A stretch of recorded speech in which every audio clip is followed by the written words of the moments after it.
Welcome back to Venenaras and our last chunk for this episode. We're going to wrap up, but we thought you'd like to see some like cooking show magic and see what changes Ben With has made. cookies. No, I'm sorry, only writing. You can come over after and see what changes Ben has made since our first conversation together. Although when we're done, there will be cookie recipes at the end, so watch all the way through. Ben? Hi. So after our conversations about the first scene, I took another crack at it, and I wound up approaching it from a different angle. And especially when it came to tone, because I want the reader to be curious and anxious about the murder, and it seemed like the best way to do that was actually to really put them there. While there will be tension during the investigation, the most intense moment has got to be the murder itself, right? So I decided to start the novella from the perspective of the killer, kind of coming to and realizing what they've done. Their actual verbs as they notice and realize and think and act on the body. There's not any dialogue, but the character does acknowledge their mindset to themselves several times. We get some insight into the character of the killer, that they were close to Dexter and that they're sad about the circumstances. Moving the body and hiding evidence heightens the immediacy of the action. There's still work to be done with it, especially with vocab sheltering, but I'm generally much happier with this as an opening scene. So I'm not gonna lie to you, when you showed this to me the first time, I read the first sentence and I was like, okay, this is a first sentence, and then I sat down. And it's that kind of sitting down where you find a book in the bookstore and you're like, I'm gonna sit down and read this for a minute. This has so much more movement. The cup falls, there's shock. You're right that there's not dialogue, but there's emotion. I'm in this place, I know what's going on with this guy. I know how he's feeling. My heart seized up. I felt awful. Do we have Heart is pounding. It is. I can't tell Literally. if our narrator is reliable or not. I don't know. Rachel, what do you think? I don't know about that, but I agree with you about the movement and the emotion and the power that is here that is not in your other one. The idea that the room has to be cleaned, the blood, it's much more evocative and much more, whoa, wait, what? I also feel like the tension that I feel the tension that the clientes are coming and that it has to be ready. So you're like, oh my gosh, I'm about to get discovered. So there's a lot more movement and tension here, and you've got the tone. I agree. You still might need to think about sheltering your vocabulary, but it's much more exciting and much more dramatic. I love the counting, and I want to because I understand that. I also want to comment on the clientes thing that Rachel just said. You have found a really beautiful way of weaving in a cultural element without saying, this is what a cliente is. And I think that was really, really elegantly done. The weight of the body. I don't know. I like this. I like this so much better. I want to read this book.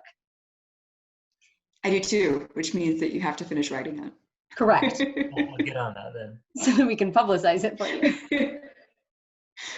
Yeah, and so much of writing, especially your first book, is the real work of editing and being humble. I've had to be so humble as a writer, and being willing to make and learn from mistakes, and sometimes beating your head against a desk or a wall, or just like wallowing in chocolate. Although we get better as time goes on, editing is never, ever simple. When we get into our editing phases, we still have to look at our work like this, like both of us do. And these are the types of things that we discuss with Ben today. Ariane and I still say those same things to each other when we edit our work. We ask about motivation. We ask why someone is in a metaphorical impluvium. And sometimes we act things or expand on scenes.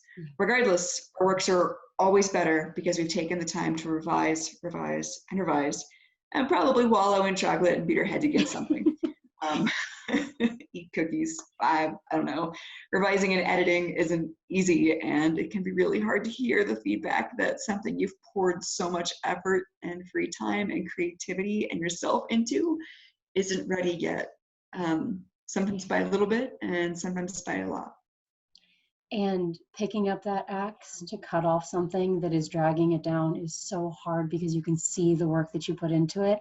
But I hope here you can also see the power of doing that, of sort of freeing yourself from something that just isn't working and starting over again. It's so much stronger now. And that's so often the case, the idea of creative destruction. And kindness in editing is really important too, both from the editor to the writer and from the writer to themselves. Really have to be kind to yourself.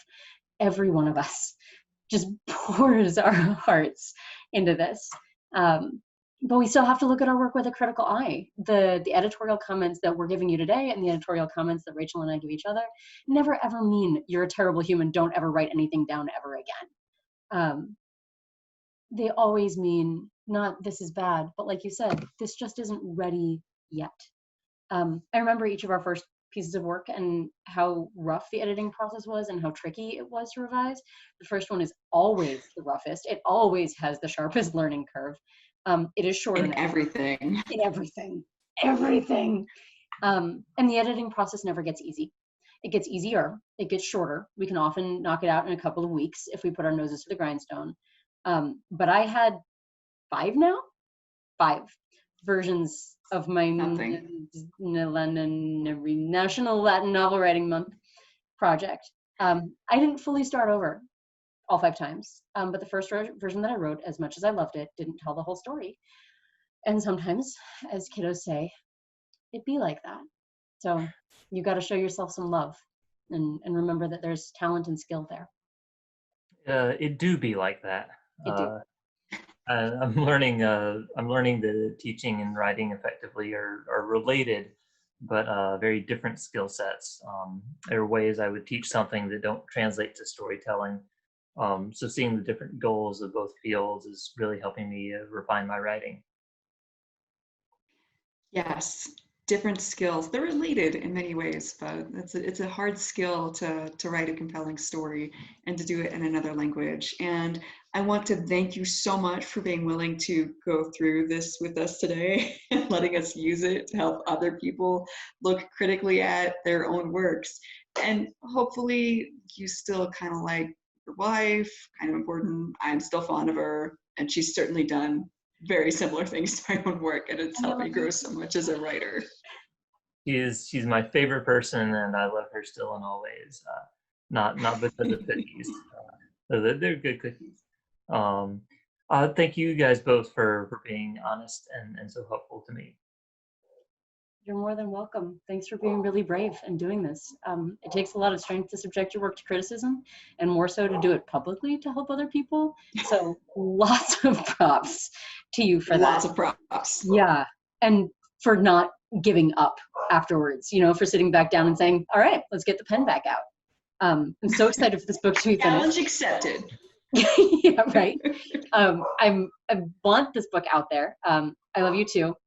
We still have cookies anyway. Rachel, do you want cookies? They're the chocolate peanut butter ones that you gave me the recipe for. I really want cookies. Okay. Yeah. Okie dokie. Thanks for letting me come hang out with you guys for a while. I'm looking forward to finishing this up and showing y'all the final product and coming back for the postmortem episode. Let us know when you need editors. We'll be there. Yes. So we're going to wrap up for the purposes of cookie eating. And don't forget, we have special surprise cookie recipes at the end. And you're all welcome to join us for that. But until next time, scribite et res scribite, bonis abibus. Facite Facite variatus.